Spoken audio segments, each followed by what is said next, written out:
The Adventures of Gilligan's Island.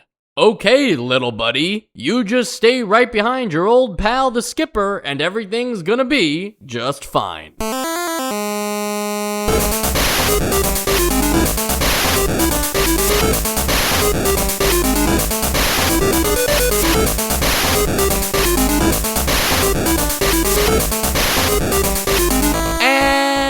Welcome to Nostalgia, a chronological exploration of every NES game released in North America. I'm Mike. I'm Sean. And I'm Joe. Despite the name of the game being The Adventures of Gilligan's Island, today you'll be playing as the skipper. Also, despite the back of the box making it sound like it's talking to you as Gilligan. And despite the whole show really revolving around the hilarity of Gilligan. Is Gilligan like that era's version of Steve Urkel? I have never watched the show, so I don't. Have you guys watched the show? Oftentimes when we do episodes like this, where it's like a show from, well, usually it's a show from the 80s or something, not the 60s or whenever the Gilligan's Island was. But I'm always like, well, I actually haven't seen that. I'm slacking. I haven't seen this. When I was in maybe like 3rd to 5th grade, for some reason, I was obsessed with Gilligan's Island. I would have sleepovers with my friends to watch Gilligan's Island marathons. Like that was what we were doing in the 90s. Yeah, it was random. I haven't watched it in a long time, but I was a big fan as a kid. Wow. Well, I imagine it was on like Nick at Night or something, right? Yeah. It would be like in the summer. It would be like every day of the week was a different like rerun of some show marathon, and one of the nights it was always Gilligan's Island. Gilligan's Island also has one of the best theme songs for a TV show. Although, Nick at Night always chose the best. I feel like they chose the sitcoms based on their theme songs between Cheers and Three's Company. Like, speaking of those other shows, I have no doubt that Gilligan's Island had reruns in the 90s and was still a relatively like popular show to catch on TV. They weren't making new episodes, obviously, but it is weird that it's coming to a predominantly children's video game console where it's like, okay, what's next? Is a Honeymooners video game coming up? Is an I Love Lucy video game coming up? Gilligan's Island is a show from the late 60s, so it is a little strange to suddenly get a video game for it, right? Yeah, and a video game that, like, as video games go, like that are trying to create the video game version of something that really doesn't need it, a la Three Stooges. This is probably the closest to just like the TV show. That because like in the Three Stooges game, it was like throwing like trivia at you and just different like mini games, whereas this is it's almost more naturalistic. It's weird. I'm not sure. Yeah, it almost feels like you play through a few actual episodes of Gilligan's Island. Well, it wants you to think that, right? It starts off stage 1 as not stage 1, but episode 1. Right. They've got a banter system that always messes up. Well, this is like the banter system is it's working on the foundation of A Boy and His Blob, right? Remember how like in that game things just talked, as you're playing the game? Okay. Yeah, so this is like what Gilligan and the skipper are doing throughout this game. And if you think about it, since you don't control Gilligan, he's really just like the Blob in this game. Yeah, really, and you have to manage him. Like, and I'm trying to remember A Boy and His Blob. You lose the Blob sometimes, right? You have to like find out ways to get him. But the Blob is to where you are. Essentially helpful. Yes, yeah, that's true, right? Whereas Gilligan is pretty useless in this game. But was also pretty useless in the show. So at least they're like identifying the characters correctly. That's what I was going to ask. If you guys, as people that have seen Gilligan's Island, like I watched a couple clips and I couldn't really get a handle of like, firstly, who Gilligan was. For a second, I thought that he was the skipper, but then also like, is he the straight man? Is he? No. What is Gilligan? No, you asked if he was like Steve Urkel, and I would say that he is only in the sense that he is like the comic core of the show, but Urkel was a lot more competent. Like Gilligan is like he's the screw up, he doesn't know it, and he often is like, Skipper hits him with his hat all the time because he does something wrong, or they're about to get off the island and Gilligan ruins it in some way or something like that. So he's stupid. He's a stupid. Yeah, it's called Gilligan's Island actually because Gilligan won't let them off the island. Yeah, yeah.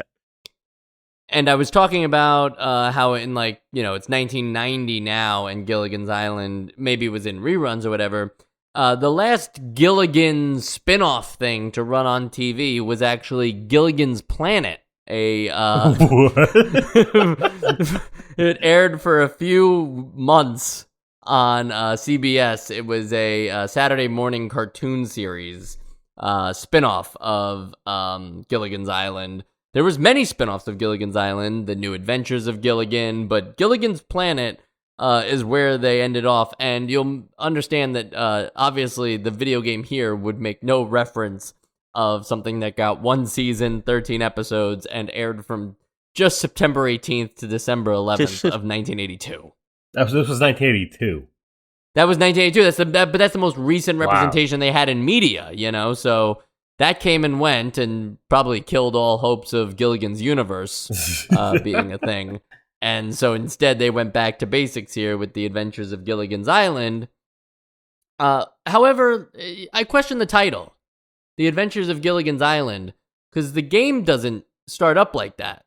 The game just, on the title menu, just says Gilligan's Island. Right, I noticed that too. But the box says The Adventures of Gilligan's Island, and I guess since it's going for the show format, calling it Gilligan's Island does make more sense. Right, but you think that they would, if they wanted it to sound like the show because people like the show, you got to put that on the box. You can put whatever you want in the title. The box is what people are going to look at to buy it. I think the most accurate name for this game would have been Gilligan's Island Gaiden. Yes. Yeah, because these aren't sanctioned episodes. They're not canon to the series. The main trope of the show, of course, is that, or I shouldn't say main trope, but like the most recognized fact about the show now, in hindsight, is all of these celebrity or cameo appearances throughout the 3 seasons. Those people always left the island. And it was like, well, where did they go? Like, why didn't the cast of Gilligan's Island, the castaways, also just leave with them? And if the professor's so smart, why can't he figure out how to get off? Like, they went on like a 3-hour boat tour. They're not that far away from civilization. It's not like Lost where they were in a plane, and they crash landed on an island. They could probably start working on just tying together a couple logs and sailing back. They do. Yeah, again, just from the little bits of the show that I watched, like they've got some pretty good like construction hands. Like that, those are pretty solid looking structures. So if you just like removed the roof and the walls and just put them all like down flat, like that's a good raft right there. You got a stew going. Yeah, and the island also often is like revealed to have like traces of civilization on it. Like they dig up the Dharma Initiative? Like telephone wires at one point. They're like, oh my god, like we can make a phone call. We can hook up a telephone to these telephone wires, and there's like a bunch of different things like that. They're always finding like World War II paraphernalia on it or whatever. Yeah. A World War II bong. So the game has 4 levels or episodes, and in each of these episodes, it always starts with that the goal is to locate all the crew members before time runs out, and to do so, everybody else is working on something or has a task at hand, and you are just playing as the skipper with Gilligan alongside you. You have to navigate your way through the island, collect the important items, and find a particular character to give you a hint on what to do next. You mentioned the, we'll call it the dialogue banter system between Skipper and Gilligan. Is that just a comedic thing where, Gilligan will just say, I've got a really bad feeling about this over and over again? Or does that amount to some form of gameplay as well? Is it just there for flavor, there's or information. did you find any use? It really only... So, like, when you're speaking to other characters, like, they will react differently whether Gilligan is with you or not, because he's supposed to be with you. And if you do get separated, then the banter is just like, hey, Skipper, where the hell are you? And stuff. So it's at least, like, also used as a little bit of, like, an information system of, like, hey, you are doing things wrong. Yeah, I feel like there were also, and I can't think of an example now, but weren't there also a couple instances where it'll say something to the effect of like, oh no, we're in this spot, we have to do this, or, like give you like a hint on the situation too. It'll let you know if you're running low on time. Yeah. Oh, right. And it also does kind of become accidentally funny. Sometimes you'll be fighting the enemy animals, snakes, or what, like whatever you run into in a particular scene. You'll be fighting them, get knocked over by one, and Gilligan will just chime in with like, isn't this scenery beautiful? And it's like, meanwhile, Skipper's like knocked on his ass, like, and it's like accidentally funny because the game obviously is just playing this dialogue at random. But I don't know. I actually thought it was a rather clever move for a sitcom, which lives and dies by the dialogue between characters, to have this system between its two most famous characters. Whether it could have been more tied to the gameplay, I think they relied more on the Gilligan NPC to tie more into the gameplay, because Gilligan will often do things or go to places where you didn't want him to go. Since you have no control over him, he will just fall into pits or climb up trees or, walk in the opposite direction. And there's not really much you can do about that other than go track him down. And that really adds most of where the time limit, fear comes into play. Like, I'm sure they give you enough time if you were just Skipper without Gilligan, but having to constantly, like, track down Gilligan and reconnect with him really adds to the whole, like, well, there goes 2 minutes. Don't you love games long, like, what's the word I'm looking for? Escort missions. Yes. Yeah. And that's really kind of like what this is, except for, thankfully, it doesn't seem like Gilligan himself has, like, a health bar or can die. Oh, yeah, no. He's totally fine. It's you who's in trouble. He just slows you down, and you have to, like, wait for him before, like, you there's a very specific amount of pixels away that Gilligan can be before you walk over to the next screen. Otherwise, he just, like, forgets where he is and, like, just stays there, and you have to go back and get him. And yeah, even though it's not the same kind of frustration that a typical escort mission from the early 2000s would have, there's still escort mission frustrations. And if he would just actually be an escort mission, in the sense of if he would just stay by your side, granted, you'd have a little more of a boring game and an unnecessary Gilligan, but that's kind of like what usually happens when you're trying to, like, help a princess get across a dangerous area, is they mostly just stay out of harm's way and follow you along a path that you're clearing before they take too much damage. Gilligan is really just free to roam whatever parts of the screen you leave accessible. And Skipper doesn't really have a lot in terms of combat abilities. He can really only punch and use the club. Joe, would you say that's about accurate for the show as well? He really just it's been a long time, but I don't remember a club ever being used by the Skipper. I thought he should have been using his hat, because that's how he hit Gilligan. Because they had an abusive relationship. But yeah, the hat would have been great. Well, you can't defend yourself against apparently indigenous people, right, with the hat. which is something I think we should talk about. Yeah, maybe a little problematic at this point. Are headhunters, are those from the show? That's from the show. Headhunters is how they're referred to. So who are they? Well, I don't know they're when. indigenous to this island, to this World War II paraphernalia island. This seems a little weird.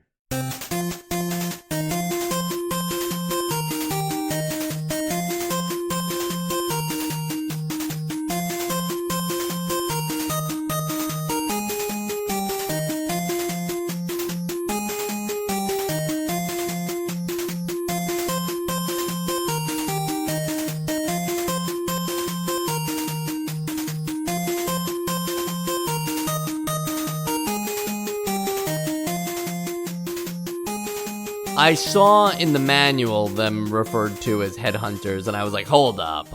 Like, is that what they were called in the show? And yes, they are the headhunter tribe. And they are like they're the biggest threat in the Gilligan universe. See, I'm trying to remember, because I do remember a lot of episodes where like they would be at play. But were they on the same island, or were they like on a neighboring island that sometimes like they would visit? They would send like raiding war parties. Yeah, there would be some like really like dark episodes where like they would just be really violent and because of the possible limited number of islands in the region, it is very likely several of the natives encountered by the castaways come from common islands. This is on the wiki. Islands that neighbor the island that they're on, but aren't close to civilization either. I read this on the wiki, yes. Okay, so I guess what we're saying is the club is non-canon. The club is non-canon. I don't remember the club. And I'll say I was playing this game. I was only playing the first episode at first, and I was also watching a video. I scrubbed ahead and just saw this part where the skipper is just fighting these indigenous people with a club, and I'm like, okay, what's going on here? Like, what is this? This seems like, like I don't want to be caught playing this game now. Yeah. The first episode is totally fine because those people aren't in the game. The only like thing that you hit with a club is a big monkey. So those are fair game. But like later it gets a little icky. Yeah, but they have clubs too. True. Yes, they are armed. Right. So it's I didn't get to this point in the game to see who initiated this fight. Well, you don't just fight them, you also fight a lot of wild animals, and who could forget that episode where the skipper goes up toe to toe with a grizzly bear? Yes. Yeah. Right.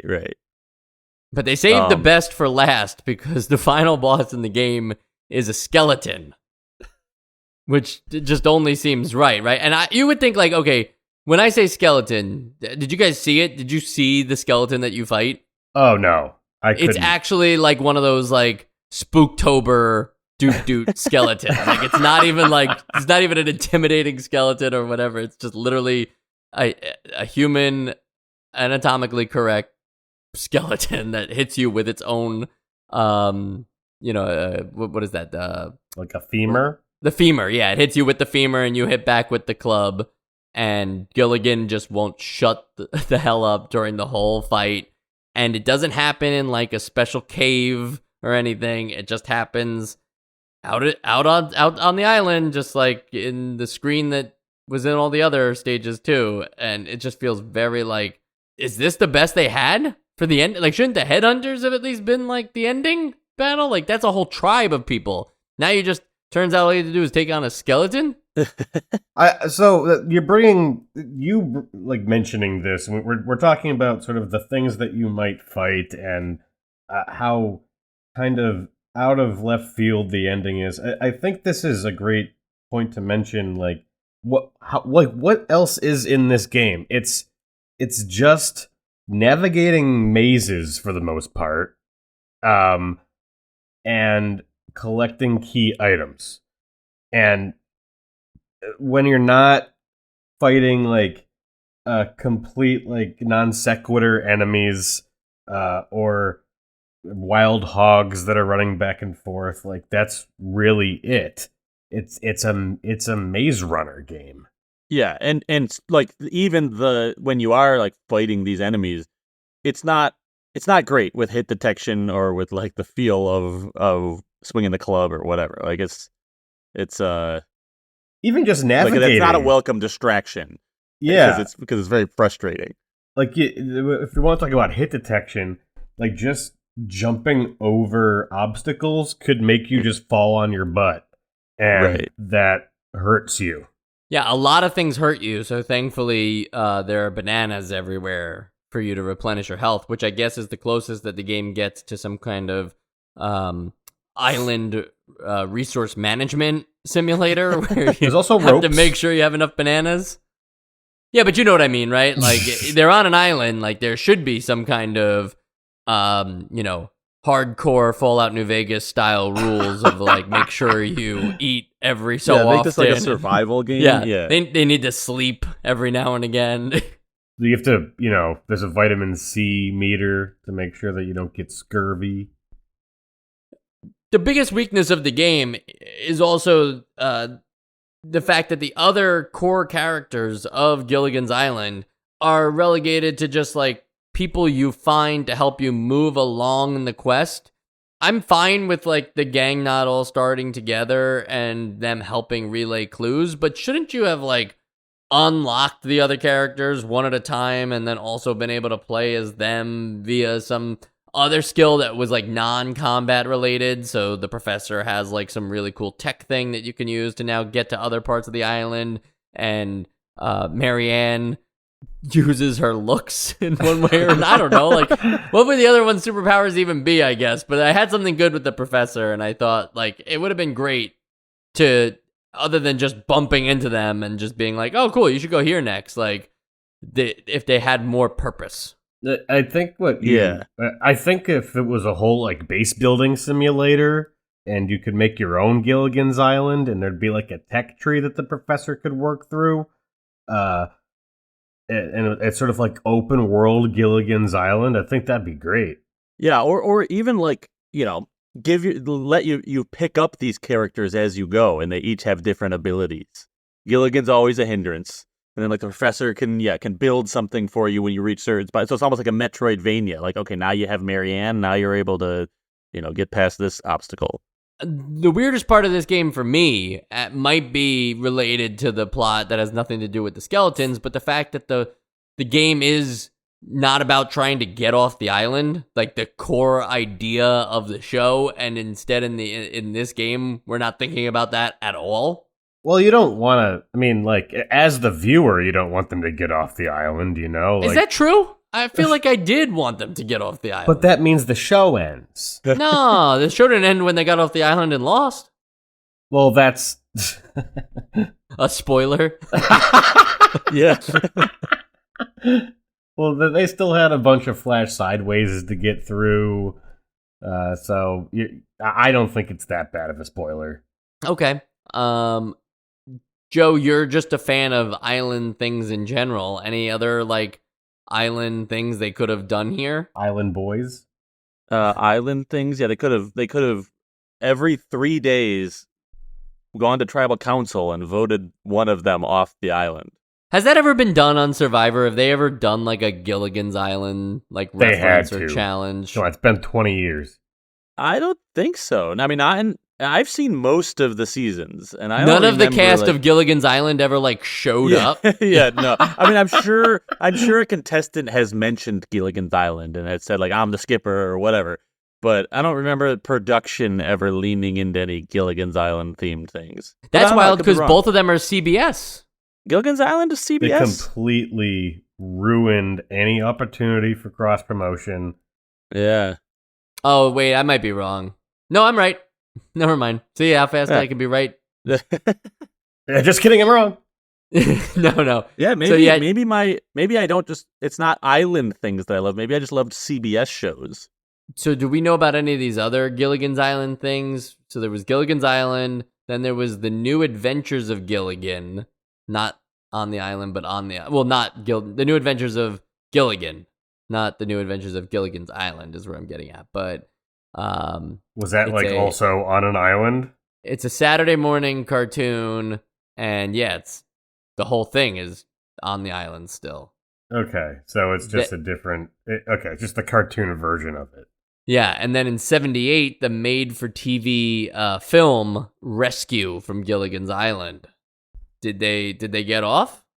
I never saw it, but I think I know. Spoiler alert. I think that they do get off the island and they go back home and everything, and then somehow at the end of the film they end up back on the island. That's a horror movie. Yeah. So that leads to the 1979 follow-up movie, The Castaways on Gilligan's Island.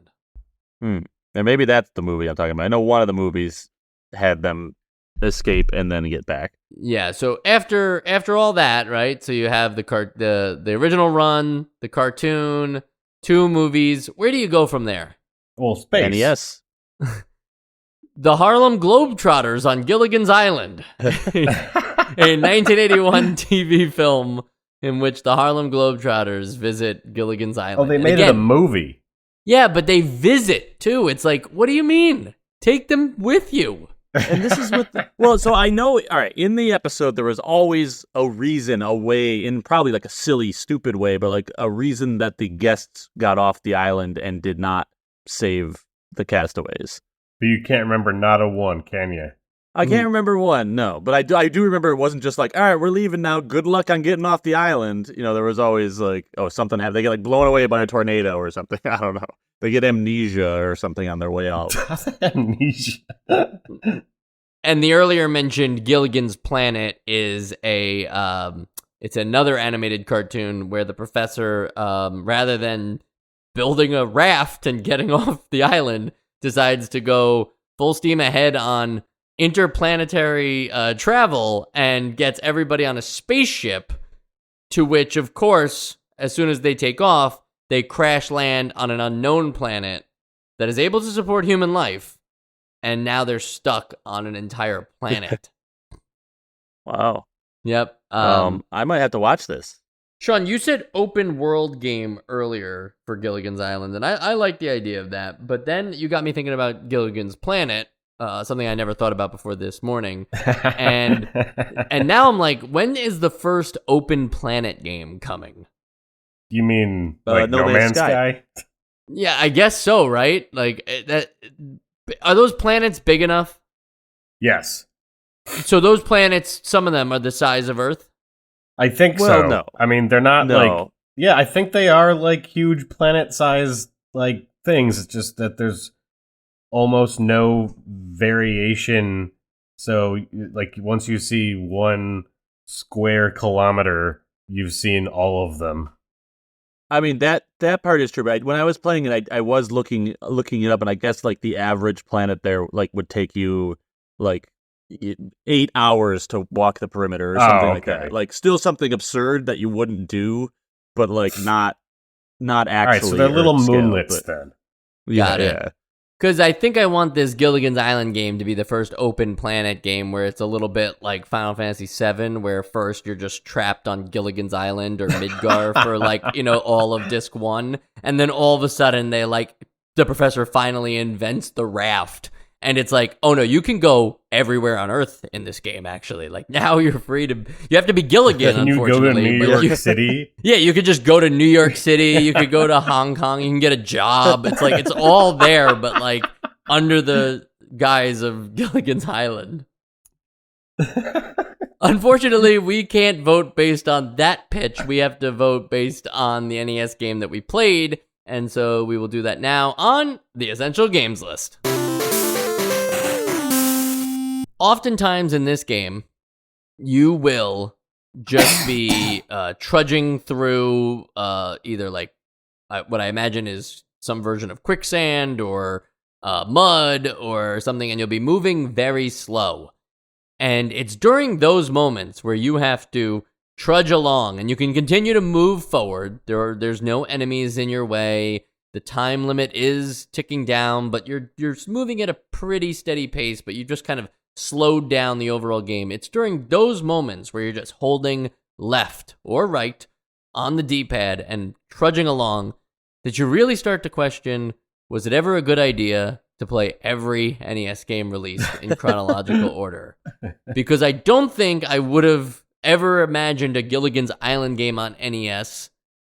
Just that idea, right? Like, I was joking about Honeymooners and I Love Lucy, but really, like, now the floodgates are open. I believe that later on in this catalog, we will get a Gunsmoke. We did get Gun Dot Smoke. Gun Dot Smoke. Yeah, we did get Gun Dot Smoke, so maybe that was a bad example. We'll get Bonanza. We'll get Cheers, the video game. We'll get Full House Tournament Simulator. It'll all be there. I would love a Full House tournament game. And just like, for what it's worth, like, obviously it's a no, but it's not even the worst game I've played. So it's like, it sounds like I really beat up this game. It's not the worst game I played. It's just it's a huge why for me.